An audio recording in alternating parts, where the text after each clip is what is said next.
خبرتي في الكروشيه بتقول ده مش خيط، ده استثمار. جالي خيوط ناي هدية. تعالوا نشوف عملت بيها إيه. أول لون درجة من درجات الروز أو الداستي روز، عملت منها توكة بالكروشيه أو السكرانشي. نفذتها بإبرة 275 علشان تفضل محافظة على شكلها بعد الاستخدام الكتير، علشان هي قطن 100%. ومن نفس اللون عملت البندانة بغرزة الماسة أو الدايموند.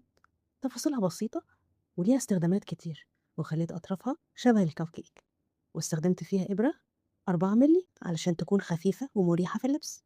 وعملت كمان فاصل كتابة على شكل وردة بسيط وسريع في 5 دقايق وبإبرة 3 مللي.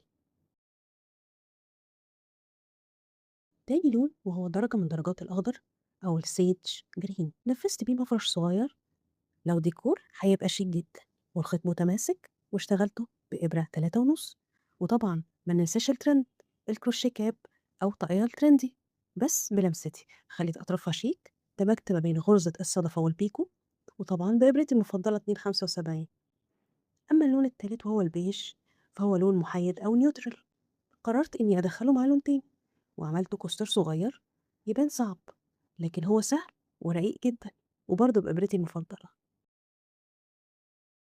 خيوط ناي خيوط مصرية، قطن 100% محرر، ثبات عالي، ألوان تناسب كل الأذواق، وفي خصومات على الكميات. هتلاقوا تفاصيل الخيط تحت الفيديو أو في الكابشن. وكمان هقول لكم رأيي وتجربتي مع خيوط ناي.